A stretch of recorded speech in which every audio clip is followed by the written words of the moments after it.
A school bus driver began noticing a young girl quietly crying every afternoon on his route. Her behavior growing more concerning as the days passed. One day after the drop-offs, he decided to investigate and looked under her seat, and what he discovered made him gasp. Walter Harmon adjusted his rear-view mirror with a practiced flick of his wrist as the rumbling school bus made its way down the suburban streets of Willow Glen, Illinois, at 62. The retired mechanic had found an unexpected second career as a school bus driver, a job that gave his day structure and purpose after 35 years of fixing engines and transmissions. The afternoon sun slanted through the windows, casting long shadows across the blue-gray seats. Walter glanced at his watch. 3:45 p.m., right on schedule for the afternoon drop-offs. Most of the students from Willow Glen Intermediate School chatted animatedly about weekend plans, upcoming tests, or the latest social media drama. The usual cacophony of adolescent life filled the bus. But as Walter checked his mirror again, his gaze landed on a girl sitting alone near the front. She sat just 3 seats back in the road directly above the air vent, her face partially hidden by strands of brown hair. Her shoulders were hunched forward, and though she tried to hide it, Walter could see her hand occasionally coming up to wipe away tears. This was the 3rd day in a row he'd noticed her crying, always in the same pattern, quiet and reserved when the bus was full, gradually letting her guard down as students departed at their stops. Walter frowned, concern etching deeper lines into his weathered face. He had been driving this route long enough to recognize the signs of a troubled kid. Looking down at his clipboard where he kept the student roster, he confirmed what he already knew. Her name was Rory Carson, Class 9B. She had only been enrolled at Willow Glen for 2 weeks, the first week. Walter hadn't thought much of her quiet demeanor. New students often kept to themselves until they found their footing. But this second week had shown a disturbing pattern, and today seemed particularly bad. 5th Street coming up, Walter called out as he slowed for the stop. 2 boys grabbed their backpacks and made their way to the front, thanking Walter as they stepped off the bus. He watched them walk toward their homes before closing the door and continuing on his route. With each stop, the bus grew emptier, and Walter continued stealing glances at Rory through his mirror. There were only 5 students left now, and Rory's stop was the last on his route. As the bus emptied further, her silent tears became more evident. At one point, Walter noticed something peculiar as he navigated a turn. Rory suddenly slouched forward, her hand disappearing beneath the seat. Walter couldn't see clearly what she was doing. He needed to keep his eyes on the road, but it appeared she was examining the air vent under the seat. A metallic clang echoed through the now quiet bus. "Everything all right back there?" Walter called, concerned. Rory's head snapped up, her eyes wide with surprise. "Yes," she said quickly, her voice barely audible. "Sorry, I dropped my tissue." Walter nodded and returned his attention to the road, but something felt off. He drew a long, contemplative breath. Yesterday, he had tried to strike up a conversation with the girl, asking about her classes and how she was settling in, but she had offered only one-word responses before retreating back into silence after dropping off the remaining students. Walter finally approached Rory's stop, a modest 2-story house with faded blue siding at the end of Maple Drive. As he pulled the bus to a stop, Walter made a decision. He couldn't just ignore what he was seeing day after day. "Last stop," he announced, opening the door. Rory gathered her pink backpack and stood, her movement sluggish as she passed Walter. He noticed her red-rimmed eyes and the dark circles beneath them. "Have a good evening, Rory," he said with a gentle smile. She nodded, without making eye contact, and stepped off the bus. To her visible surprise, Walter followed, her stepping down onto the sidewalk. "Why are you following me?" she asked, her voice tinged with alarm. Walter held up his hands in a placating gesture. "I can't help but notice you've been upset on the bus lately," he said. "It's happened several times now. I just wanted to make sure with your parents that everything's okay." Fear flashed across Rory's face, though she quickly tried to mask it. "No need for that," she insisted, her voice rising slightly. "It's nothing big. School's just been hard, and I miss my friends from my previous school." Walter studied her face, uncertain. His decades of life experience told him there was more to the story, but he didn't want to push too hard and scare her. "I understand," he said, "but sometimes it helps." To the front door of the house, swung open, suddenly cutting him off. A man stepped out onto the porch, his expression impassive. "Rory," he called sharply. "Come inside." Rory shot Walter a look that seemed almost pleading before rushing toward the house. Her footsteps hurried across the concrete walkway. The man's attention turned to Walter. "Is there a problem?" he asked, his tone neutral. But somehow unwelcoming. Walter hesitated for a moment before deciding to approach. He walked up the path toward the porch, stopping a respectful distance away. "No problem, sir," Walter said. "I'm Walter Harmon, Rory's bus driver. I just wanted to check in because I've noticed she seems upset on the ride home lately." The man's expression didn't change. "I'm Greg Whitmore, Rory's stepfather," he said. "Her mother isn't home right now." Walter nodded. "I just wanted to let you know that Rory's been crying on the bus. I was concerned something might be troubling her." Greg's face softened slightly, though it didn't reach his eyes. "Her grandmother passed away recently," he explained. "It's been hard on all of us, but especially on Rory. They were close. She'll get over it. Hopefully. I'm very sorry to hear that," Walter said, feeling a twinge of relief that there was an explanation. "Please accept my condolences. I didn't mean to intrude." "Thanks," Greg said, already turning away. "Have a good day." Before Walter could finish wishing them a good evening in return, the door closed with a decisive click. Walking back to his bus, Walter couldn't shake a nagging feeling of unease. The stepfather's explanation made sense, but something about his demeanor felt off. There was no trace of grief in his voice when he mentioned the grandmother's death, and he had seemed awfully quick to dismiss Walter. "Maybe I'm overthinking it," Walter muttered to himself as he climbed back into the driver's seat. Man could just be busy or privet. Still, as he started the engine and pulled away from the curb, the image of Rory's pleading look stayed with him. Walter drove the bus back to the station, navigating the familiar streets on autopilot, while his mind remained preoccupied with Rory. The afternoon sun was beginning to descend, casting long shadows across the neighborhood as he pulled into the school bus depot after parking. In his designated spot, Walter began his end-of-day routine. He walked the length of the bus, checking each seat for forgotten items and collecting the inevitable assortment of trash-crumpled homework assignment, empty chip bags, and half-finished water bottles. He placed each item into the garbage bag he always kept on hand, moving methodically from the back of the bus toward the front. When he reached the front seats, Walter paused. This was where Rory had been, sitting right above the air vent. He recalled the clang he'd heard and her hurried explanation about dropping a tissue looking at the seat. Now he realized he hadn't seen her with any tissues when she left the bus. Maybe she'd put it in her pocket, but Walter's instincts told him to investigate. Further, he crouched down, his knees protesting with a dull ache. The floor around the seat appeared clean. No tissues or obvious debris. Walter's attention turned to the air vent itself. It was securely fastened to the floor, but as he examined it more closely, he noticed a small gap between the vent and the seat base.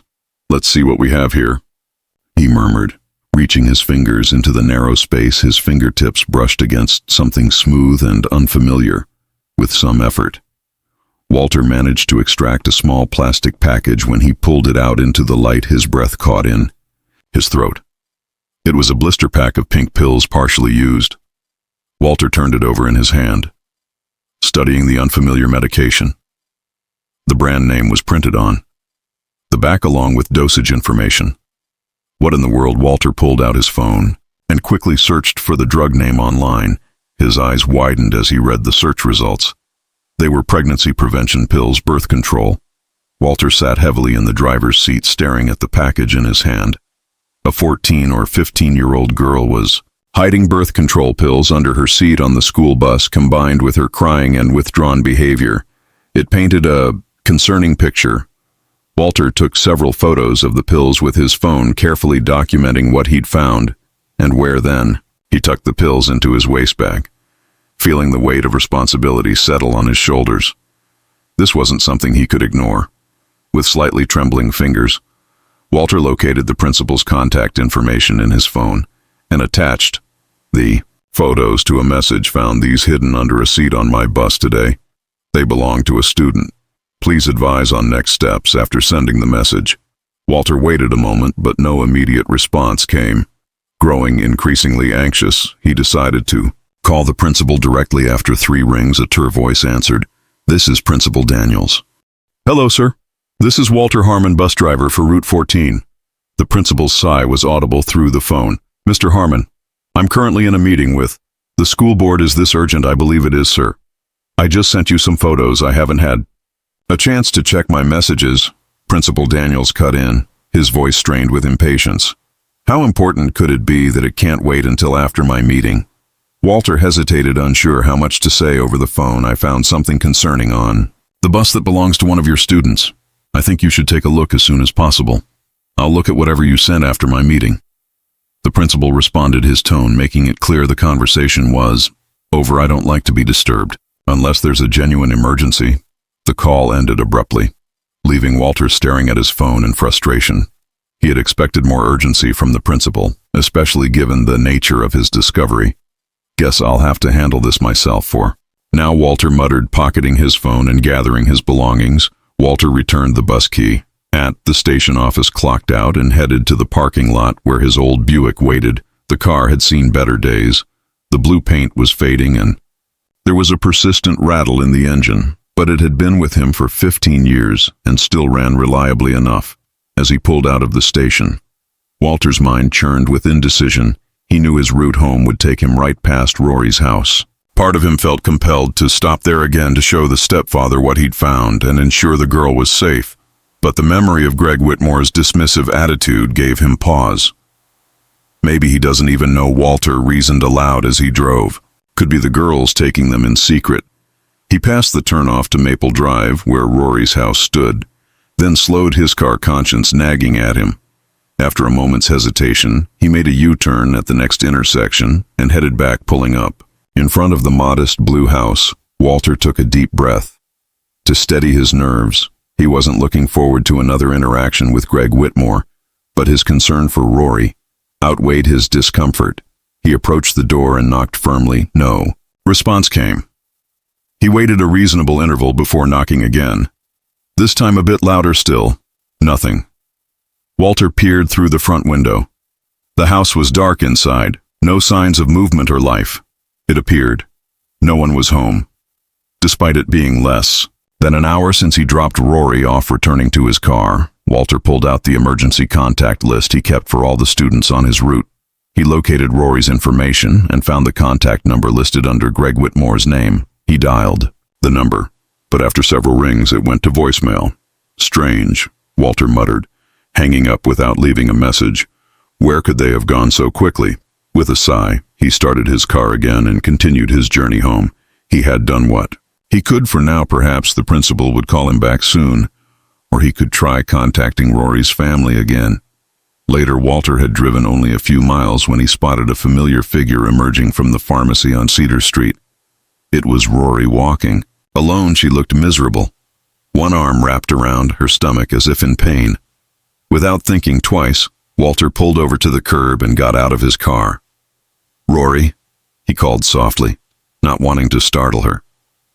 The girl looked up, surprise and weariness crossing her face. When she recognized him, she stopped walking but maintained her distance. "Are you all right?" Walter asked, noticing her pallid complexion. "You look like you're in pain." "I'm fine," she said flatly. Though her posture suggested otherwise, Walter glanced around. "Where's your stepfather? Did he drop you off here?" "That's not your business," Rory replied, her voice hardening. "What do you want from me?" Walter raised his hands in a non-threatening gesture. "I'm just concerned about you, that's all. I've been driving school buses for years, and I can tell when a student is having a tough time." Rory shifted uncomfortably, clutching her stomach tighter. "I said, I'm fine. Please leave me alone." Before Walter could respond, a middle-aged couple walking past slowed their pace, looking between him and Rory with concern. "Everything okay here?" the man asked, directing the question to Rory. The girl hesitated, then said in a quiet voice, "He scares me." The couple immediately stepped between Walter and Rory, their posture protective. "Sir, I think you should leave," the woman said firmly. Walter felt his face flush with embarrassment and frustration. "I'm her school bus driver. I was just checking if she needed help." "She clearly doesn't want your help," the man replied, Move along before we call the police." Seeing no way to explain himself without making the situation worse, Walter reluctantly returned to his car. As he pulled away from the curb, he glanced in his rearview mirror and saw that the couple had already continued walking, leaving Rory alone. Once again, he slowed his car, watching as Rory suddenly bent over a nearby garbage bin and retched violently. "Something is very wrong here," Walter muttered. Feeling increasingly troubled, his first instinct was to call the police, but what would he tell them? That a girl said she was scared of him, that found birth control pills, and now she was throwing up. He had no concrete evidence of any immediate danger, and involving the authorities without talking to the parents first could create unnecessary problems. Walter decided to keep an eye on Rory from a distance. He parked his car across the street, feeling uncomfortable about essentially stalking a young girl, but convinced that his intentions were pure. If he saw anything truly alarming, he would intervene from his vantage point. Walter watched as Rory composed herself and walked unsteadily toward a small liquor store at the end of the block. She disappeared inside, and Walter waited, occasionally checking his phone for any response from the principal. After about 10 minutes, movement at the store caught Walter's attention. Rory emerged, but she wasn't alone. Greg Whitmore followed her out, turning to lock the door behind him and flipped the sign from open to closed. Walter realized that Greg must own or work at the liquor store, explaining why he hadn't been home earlier. The two walked to a sedan parked nearby through his car window. Walter observed Greg hand something to Rory to drink from this distance. He couldn't tell if it was alcohol or something innocent, like water or soda. The girl took it without enthusiasm, keeping her gaze downward. Walter's finger hovered over the emergency call button on his phone. Should he call the police? What if he was overreacting and there was a perfectly innocent explanation for everything he'd seen? But what if he wasn't? And Rory was in real danger, as he debated with himself. Greg's car pulled away from the curb. Making a split-second decision, Walter started his engine. He would follow them just to make sure Rory was safe, and meanwhile keep trying to reach someone in authority who could help. As Walter followed Greg's sedan at a discreet distance, he racked his brain for other ways to help Rory. The principal hadn't responded to his message, but perhaps there was someone else at the school he could contact with one eye on the road ahead. Walter scrolled through his contacts until he found the number for Rory's homeroom teacher, Miss Margaret. He had met her at the beginning of the school year during the staff orientation day and remembered her as a caring, attentive educator. He put the phone on speaker and placed it in the cup holder. As it rang, "Hello," a female voice answered after the third ring. "Miss Margaret, this is Walter Harmon, the driver for bus route 14. "Yes. Mr. Harmon, is everything all right?" Her voice held a note of surprise at receiving a call from a bus driver. "I'm calling about one of your students, Rory Carson," Walter explained, keeping his voice low, even though there was no way Greg or Rory could hear him from the other car. "Have you noticed anything unusual about her behavior lately?" There was a pause before Ms. Margaret responded, her tone more serious. "Actually, yes, she's very quiet. Never approaches any of the other students for friendship. And she's been excusing herself to the restroom multiple times during class." Walter nodded to himself, another piece of the puzzle falling into place. "Anything else today? She seemed particularly unwell." Miss Margaret continued, "I suggested she go to the clinic, but apparently she went to the theater room instead and fell asleep. One of the drama teachers found her there later." "Did you report this to Principal Daniels?" Walter asked carefully, maintaining his distance from Greg's car as they turned onto the highway. "Yes, but he dismissed it as typical new student rebellion. Said he'd deal with her tomorrow after his meeting with the school board." Ms. Margaret paused. "Why are you asking about this?" "Mr. Harmon, has something happened on your bus?" Walter took a deep breath. "I found something under Rory's seat today." He briefly pulled over to send Ms. Margaret the same photos he'd sent to the principal. "I'm sending you pictures now." He heard the soft ping of a received message, then silence as Ms. Margaret presumably examined the images.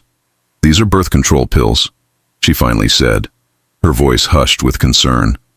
"Where exactly did you find these hidden?" "Under the seat where Rory always sits." Walter confirmed, "Based on what I've observed and what you've just told me, I'm very worried about her."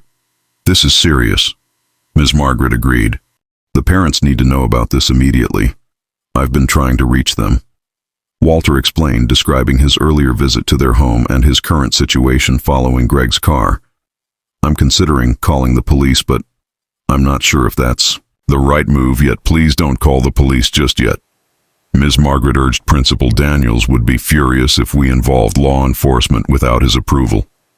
We should try to handle this internally first. I'll see if I can find the mother's contact information in our system. Walter noticed that Greg's car was now heading toward the outskirts of town, away from residential areas. They're driving to the edge of town now, he reported. I'm going to stay with them and make sure Rory's safe. Be careful, Walter, Miss Margaret cautioned. Keep me updated and I'll try to reach the mother. After ending the call, Walter focused on maintaining a safe following distance. As Greg's sedan continued down the highway after about 45 minutes of driving, they turned off toward a rural park, a spacious area with walking trails, picnic grounds, and a small lake. It was approaching 4:30 p.m., and while the park wasn't crowded, there were still a few families enjoying the late afternoon sunshine. Greg parked in the lot near the entrance, and Walter found a spot several rows away where he could observe without being obvious. He watched as Greg and Rory got out of the car and walked toward the picnic area. Greg carried a small cooler, while Rory trailed behind him, her posture suggesting reluctance. Walter waited until they were settled before cautiously exiting his own vehicle and following on foot, maintaining his distance but keeping them in sight. A sense of dread pulled in Walter's stomach, but he hoped it's just a regular family picnic. But why did the girl look so miserable if this was just an innocent family outing? Walter made his way through the park, staying on the paths and trying to appear like any other visitor enjoying the late afternoon sunshine. He kept Greg and Rory in his peripheral vision, not wanting to draw attention to himself by staring directly at them. The stepfather had set up a picnic blanket on the grass, arranging items from the cooler he'd brought. Walter observed as Greg opened a bottle of beer for himself and handed Rory what appeared to be a soft drink in a can. Relief washed over Walter at the sight. At least Greg wasn't giving alcohol to a minor, as he had feared earlier from his vantage point on a nearby bench. Walter watched their interaction. What might have looked like a normal family picnic to casual observers struck him as distinctly uncomfortable. Rory sat stiffly at the edge of the blanket, barely touching her drink. She kept her gaze fixed on the ground, responding to Greg's occasional comments with minimal movement. At one point, Greg reached over and placed his hands on Rory's shoulders in what appeared to be a joking massage. The girl immediately tensed and shoved his hands away with surprising force. Greg laughed it off, but Walter could see the brief flash of anger in his expression. Maybe I am overreacting, Walter murmured to himself, doubt creeping in. Perhaps Rory really was just grieving her grandmother's death, as Greg had claimed. Perhaps the birth control pills were related to a relationship with a boy her own age, troubling for someone so young, but not necessarily sinister. Walter was considering leaving and allowing the principal to handle the situation tomorrow when he noticed 3 men approaching Greg and Rory's picnic spot. They were in their 30s or 40s, casually dressed, but with an intensity in their manner that immediately put Walter on alert. Greg stood to greet them, slapping one on the back and laughing as if they were old friends after a brief conversation that Walter couldn't hear from his position. Greg gestured for Rory to get up. The 5 of them, Greg, Rory, and the 3 men, began walking away from the picnic area toward a plain white building that appeared to be a maintenance shed for the park.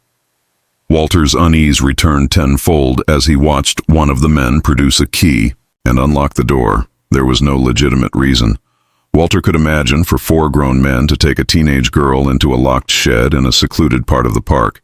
His hands shaking slightly, Walter pulled out his phone and dialed 911. 911, what's your emergency? The dispatcher answered promptly. I need to report a suspicious situation involving a minor, Walter said, keeping his voice low as he moved closer to the shed. I'm at Lakeside Park near the maintenance buildings on the east side. A teenage girl has been taken into a locked shed by 4 adult men. I believe she may be in danger, sir. Are you certain the girl is in danger? Do you know her? Yes, I'm her school bus driver. I've been concerned about her behavior and discovered she's been hiding birth control pills on my bus now. Her stepfather has brought her to this remote location to meet with these men. Walter's voice grew more urgent. Please send someone quickly. "Something is very wrong here. We're dispatching officers to your location." Now the dispatcher assured him. "They should be there in approximately 10 minutes. Can you safely remain on the line and keep the building in sight without approaching?" "Yes, I can do that," Walter confirmed, finding a position behind a cluster of trees where he could observe the shed without being easily spotted. "Can you describe the individuals involved?" The dispatcher asked Walter, provided descriptions of Greg, Rory, and the three men as best he could, including details about their clothing and the vehicles in the parking lot. As he spoke, he crept closer to the shed, his concern for Rory overriding his normal caution. The building had small dusty windows set high in the walls. Walter approached one of them, wiping away grime with his sleeve. To peer inside, the interior was dimly lit, but he could make out the figures of the four men gathered around. Rory, the girl, was backed against a wall, her face streaked with tears. "Do as you're told, Rory." Walter heard Greg say, his voice muffled, but audible through the thin walls. "You know what happens if you don't cooperate? Please don't make me." Rory pleaded, her voice breaking. "I can't do this. Your mother will hate you for this." Greg hissed, his voice dropping lower. "When she finds out you're pregnant, she's going to have a new baby. She'll forget you even exist." Walter's blood ran cold at the words. He relayed what he was hearing to the 911 dispatcher, his voice tight with anger. "The police are 3 minutes out," the dispatcher informed him. "Please do not attempt to intervene yourself."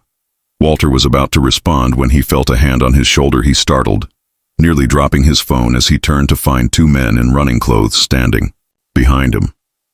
"What are you doing peering in there, man?" one of them asked, his expression suspicious. Walter hastily explained the situation, keeping his voice low. "There's a girl in there who needs help. I've called the police. They're on their way." The two joggers exchanged glances, then peered through the window themselves. Their expressions hardened as they took in the scene inside. "We can't just wait out there." The taller of the two said, his jaw set with determination. "They could be hurting her right now." "The police said to wait," Walter began, but was cut off by a sudden silence from inside the shed. The men had apparently heard something and gone quiet. Making a split-second decision, the joggers approached the door and pounded on it forcefully. "Hey, open up in there!" one of them shouted. Complete silence fell, stretching for several seconds. Then faintly they heard Rory's voice cry out, "Help, please! Help me!" As if on cue, police sirens wailed in the distance, rapidly growing louder. Two patrol cars pulled into the park, lights flashing, and 4 officers quickly approached the scene, drawing their weapons. "Police, everyone inside, come out with your hands visible," one officer commanded through the door. When no immediate response came, the officers exchanged quick words before one returned to the patrol car and retrieved a heavy tool with practiced efficiency. They breached the door, the wood splintering around the lock.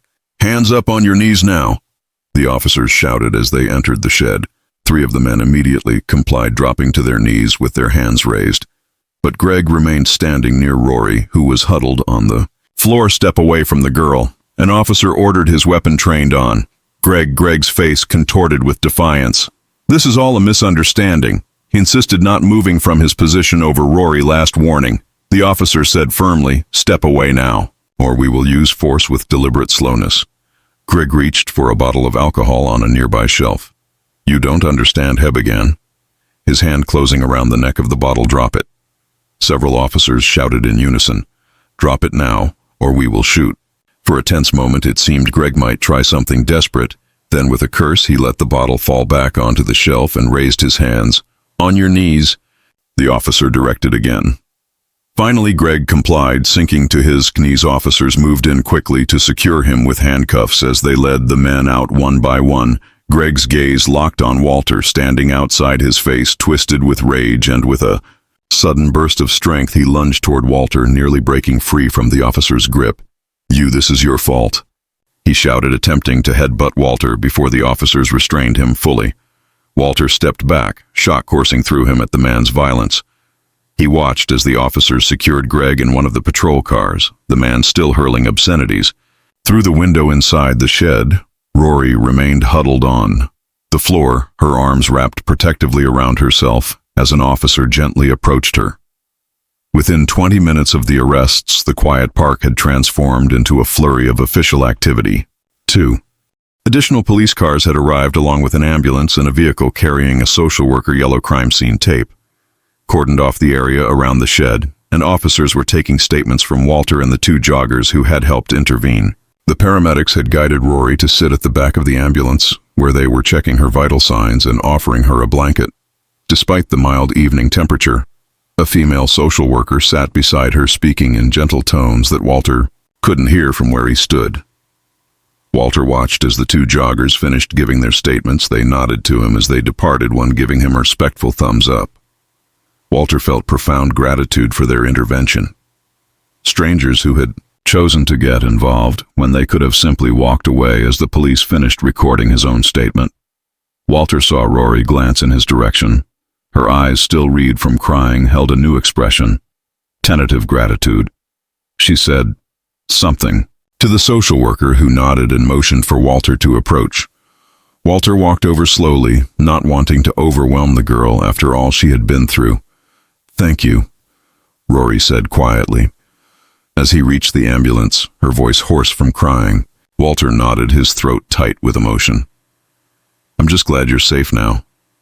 He crouched down to be at her eye level, then reached into his waist bag and carefully withdrew the pills he had found earlier. He showed them to Rory and the officials present. "Rory," he said gently, "I found these under your seat, on the bus. I think you need to explain to these people about these pills if you were taking them because of what your stepfather was doing to you." Rory's face crumpled at the sight of the pills. Fresh tears spilling down her cheeks, she looked between Walter, the social worker, and the female police officer who had joined them. "It's okay, Rory," the social worker assured her. "You're not in trouble. We just need to understand what's been happening so we can help you." Rory took a shuddering breath and began to speak, her voice barely above a whisper. "My mom divorced my real dad last year," she began.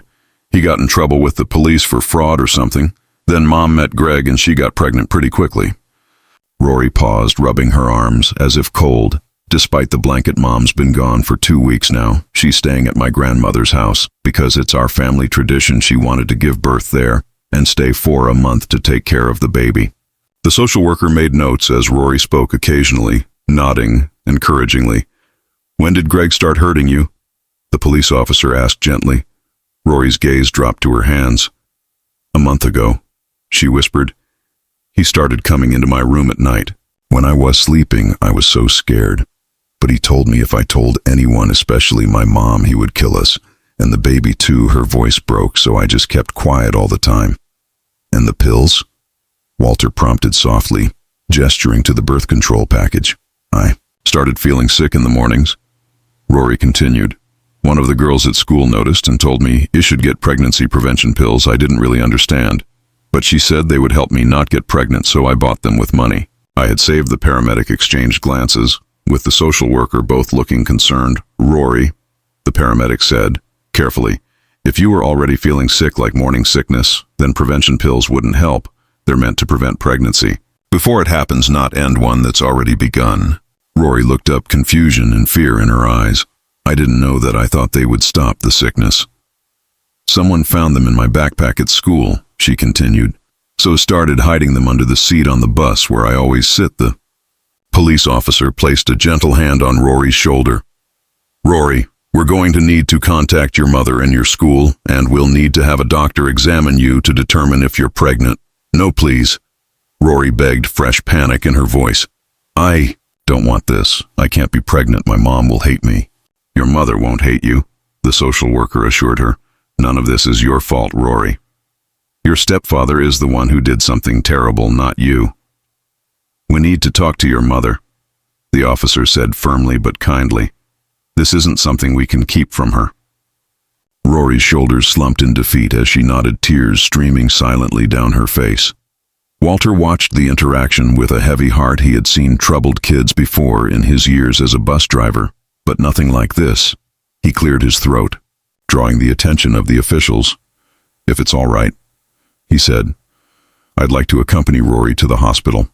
I want to make sure she's not alone while waiting for her mother."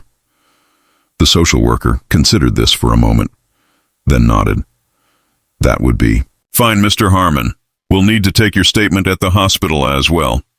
One of the police officers approached their group. "The principal has been contacted," he informed them. "He says he'll meet us at the hospital." Walter nodded, remembering the message he had sent earlier that had gone unanswered. "Her homeroom teacher, Miss Margaret, also knows about the situation. I called her earlier when I became concerned. We'll contact her as well." The officer confirmed. "Now let's get Rory to the hospital for proper care." The emergency room of Willow Glen Memorial Hospital buzzed with its usual controlled chaos as Walter sat in an uncomfortable plastic chair waiting for news. After their arrival, Rory had been whisked away for examination, leaving Walter to give his statement to the police in a small conference room down the hall. He checked his watch. Nearly 2 hours had passed since they'd arrived at the hospital. The social worker, a compassionate woman named Miss Rivera, occasionally updated him on what was happening, but the details were necessarily limited due to privacy concerns. As Walter sipped a cup of mediocre coffee from the vending machine, Ms. Rivera approached him again. "Mr. Harmon," she said, taking a seat beside him, "Rory is asking for you. They finished the initial examination, and she's been moved to a private room. If you'd like to see her, I can take you there now." Walter stood immediately. "Yes, please." Ms. Rivera led him through a maze of corridors to a small room where Rory sat on the edge of a hospital bed. She looked impossibly small in the oversized hospital gown, her eyes red-rimmed but dry for the moment. A female doctor was making notes on a tablet near the window. "Walter?" Rory said, a hint of relief in her voice. "How are you doing, kiddo?" he asked gently, taking a seat in the chair beside her bed before she could answer. The doctor spoke up. "Mr. Harmon, I'm Dr. Chen. I understand you're the one who initially noticed something was wrong." Walter nodded. "I'm Rory's bus driver. I noticed her crying on the bus every day and then found those pills." Dr. Chen's expression was grave. "I've completed my examination of Rory, and I've confirmed that she is indeed pregnant, currently in the first week of pregnancy." Walter closed his eyes briefly, the confirmation of his worst fears hitting him like a physical blow when he opened them again. He saw tears silently streaming down Rory's face. A commotion in the hallway interrupted the moment. A woman's voice, high with panic, could be heard demanding information from the hospital staff. Seconds later, the door burst open and 2 women rushed in, one in her late 30s and another perhaps 20 years older. "Rory!" the younger woman cried, rushing to the bed and gathering the girl in her arms. "Oh my God, baby. What happened?" The police called and said she broke off, unable to finish the sentence as she held her daughter tightly. "Mom!" Rory sobbed, clinging to her mother, the older woman presumably. Rory's grandmother stood at the foot of the bed, her face a mask of shock and fury. "Where is he?" she demanded, of no one in particular. "Where is that monster? I'll kill him myself." Dr. Chen stepped forward. "Mrs. Carson." "Mrs. Carson's mother. I'm Dr. Chen. I've been caring for Rory since she arrived. Perhaps we could speak privately about her condition." Rory's mother pulled back slightly, her face pale. "Condition? What's wrong with my daughter?" Dr. Chen glanced at Rory, then back to her mother. "Mrs. Carson, I'm afraid Rory is pregnant." The words landed like a bomb in the small room. Rory's mother's weight on her feet, her face draining of what little color remained. The grandmother rushed forward to support her, helping her into a chair where she sat heavily, her hands trembling as she covered her mouth. "No," she whispered. "No, that can't be. She's just a child. I'm so sorry." "Mom," Rory said, her voice breaking. "I tried to stop him, but this is not your fault," her mother interrupted fiercely, reaching for her hand. "None of this is your fault. Do you understand me?" "It's Greg." That words failed her as she dissolved into tears, her body shaking with sobs. The grandmother turned to Dr. Chen, her expression hard. "What are the options? Here she's 14 years old. She cannot have a baby." Dr. Chen nodded solemnly. "I was about to discuss this with you. There are health risks associated with pregnancy at Rory's age. Additionally, given the circumstances, there are options available for termination. If that's what Rory and you decide, is Bastille-Noire has some of the most progressive abortion laws in the country." Miss Rivera added gently, "If that's the path you choose, there would be no legal barriers." Walter, feeling like an intruder on this deeply personal family moment, stood quietly. "I should give you all some privacy," he said, moving toward the door. "Wait," Rory called out. "Please don't go yet." Her mother turned, seeming to notice Walter for the first time. "Who are you?" "This is Walter Harmon, Mrs. Carson," Ms. Rivera explained. "He's Rory's school bus driver. He's the one who noticed something was wrong and ultimately alerted the authorities." The grandmother approached Walter, tears in her eyes. "You saved our girl," she said, gripping his hand fiercely. "Thank you, thank you." Walter nodded, uncomfortable with the praise. "I just did what anyone should do." Rory's mother struggled to her feet and embraced Walter unexpectedly. "Thank you," she whispered, before pulling away. Wiping her tears, a knock at the door preceded the entrance of a police officer. "Mr. Harmon, could I speak with you for a moment?" Walter nodded and followed the officer into the hallway, leaving the family to their private discussion with the doctor and social worker. "I wanted to update you on the situation," the officer said once they were alone in a quiet corner. "Greg Whitmore is in custody and has been charged with multiple serious offenses. He's not talking, but the 3 men we arrested with him are cooperating in exchange for reduced charges." "What have they told you?" Walter asked. "According to their statements, Whitmore has a history of predatory behavior. He specifically targeted single mothers with daughters." The officer's expression hardened. He was jealous of Rory because she was from the first marriage. He took advantage of her and wanted to break her spirit so that her mother would reject her and focus solely on him and his upcoming child. Walter felt sick at the calculated cruelty. Will he be able to get out on bail? The officer shook his head. "Not likely. With the evidence we have and the testimony of the other men, he's facing serious jail time, and we're investigating whether he has a pattern of this behavior with other victims." Walter nodded, relieved that the man would face justice. "What about the principal and Ms. Margaret?" "I contacted both of them earlier today. They're both at the police station giving statements," the officer confirmed. "We're trying to determine if there was any negligence on the part of the school in not noticing or addressing signs of abuse." Walter let out a breath. He hadn't realized he was holding. "Good, that's good. We'll need you to testify if this goes to trial," the officer added. "But that's down the road for now. You should go home and rest. You've done more than enough today." Walter nodded, suddenly aware of the bone-deep exhaustion that had settled over him. "I will," he promised. Walter exited the room where he had given his statement to the police, the exhaustion of the day finally settling into his bones. As he walked down the corridor, he noticed a woman sitting alone in the waiting area, her eyes red from crying, one hand resting protectively on her heavily pregnant belly. She looked up as Walter approached, and recognition flashed across her face. She stood with some effort, extending her hand. "Mr. Harmon, I'm Laura Carson, Rory's mother." Her voice was soft, but steady. "I didn't get to properly thank you earlier for what you did for my daughter." Walter's took her hand gently. "Please, call me Walter. And there's no need for thanks. Show is Rory doing?" Laura gestured to the empty seat beside her, and Walter sat down. She sank back into her chair with a tired sigh. The doctor confirmed that she is indeed pregnant now. In the first week, Laura's voice caught slightly. "They've explained the options to us." She twisted her hands in her lap. "It's such an impossible situation. My daughter carrying my husband's child while I'm 8 months pregnant with his child." As well, Walter remained silent, understanding there was nothing he could say to ease such an unimaginable burden. "I never suspected," Laura continued, her voice barely above a whisper. "I thought leaving her with Greg, while I stayed at my mother's house to prepare for the baby, was the right thing to do. Her family has this tradition." She trailed off, shaking her head. "How could I have been so blind?" "You couldn't have known," Walter said gently. "Men like Greg are expert manipulators. They hide their true nature." Laura nodded, though she didn't seem convinced. She started to stand, one hand bracing against the arm of the chair. "I should get back to Rory. We still have so much to discuss about what happens next." As she rose to her feet, Eleanor, Rory's grandmother, approached from the hallway. Her face was drawn, her eyes red from crying, but she carried herself with rigid dignity.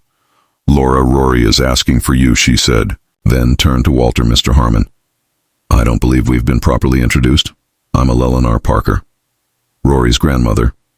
Walter stood and shook her hand. "It's good to meet you, Mrs. Parker, though I wish it were under better circumstances." Suddenly, Laura gasped, sharply doubling over, her face contorted in pain as she clutched her abdomen. "Laura!" Eleanor rushed to her daughter's side. "What's wrong?" I think Laura managed between gritted teeth. "The baby's coming." Walter immediately called for help and, within moments, medical staff converged on them. Laura's water had broken and contractions were coming rapidly. "She's only 38 weeks, Eleanor told the doctor, her voice trembling. "The baby wasn't due for another 2 weeks. The stress likely triggered early labor," the doctor explained as they helped Laura onto a wheelchair. "We need to get her to the maternity ward immediately." As they began to wheel her away, Laura reached out and grasped Walter's wrist. "Please," she gasped through another contraction. "Stay with Rory, don't leave her alone." Walter nodded. "I promise." Eleanor looked torn, glancing between her daughter being wheeled away and the direction of Rory's room. Rory shouldn't be alone right now, but Laura needs me too. "Go with your daughter," Walter assured her. "I'll stay with Rory until you can return." Eleanor hesitated only briefly before nodding. "Thank you. I'll come back as soon as I can," as Eleanor hurried after the medical team transporting her daughter. Walter cautiously entered Rory's room. The girl sat on the edge of her bed, her face a mask of fear and confusion. "Is my mom going to be okay?" she asked as soon as she saw Walter. "Your mom is strong." Walter reassured her, taking a seat in the chair beside her bed. "The doctors are taking good care of her." Rory nodded, though she didn't look convinced. She got so upset when we were talking about what to do. Her hand unconsciously went to her stomach.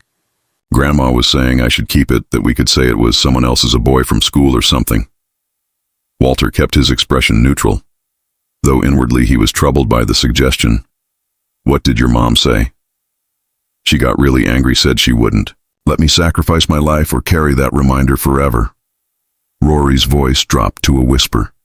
They sat in silence for a moment before Rory spoke again, her voice so quiet. Walter had to lean forward to hear her. "I heard my grandma talking to a nurse. She said the new baby will come soon, and my mom wouldn't have more time for her and will love me less, that the nurse should just, Walter turned back to Rory, choosing his words carefully. "Rory, I want to tell you something important," he said. "Have 5 children of my own. Each one is different. Each one is special in their own way, and not once, not for a single moment, did loving one of them mean I had less love for the others." Rory looked up at him. "Here, yes, wide. Love doesn't work that way," Walter continued. "It's not like a pie, where each person gets a smaller slice when someone new comes along. It's more like," he searched for the right metaphor, "like a candle lighting another candle. The first flame doesn't get smaller. Instead, there's just more light." "You really believe that?" Rory asked, her voice small. "I know it." Walter affirmed. "Your mother loves you, Rory. A new baby won't change that, and whatever decision you make about your own situation, that won't change her love for you either." Rory was quiet for a long time, considering his words. Finally, she looked up at him with the ghost of a smile. "Thank you for finding those pills, Walter, and for following us today. I was so scared. I couldn't just look away when I knew something was wrong." Walter said simply, "That's not who I am." As they sat together waiting for news of Laura and the baby, Walter reflected on the events that had brought him here. A simple observation, a moment of concern, a decision to act, rather than ignore small choices that had changed the course of a young girl's life. He didn't know what decisions Rory and her family would ultimately make, or how the healing process would unfold in the days and weeks to come. But he knew that by choosing to pay attention, by refusing to look away from a child in distress, he had made a difference. And in the end, perhaps that was all any of us could hope to do, to notice when someone needs help and to find the courage to act.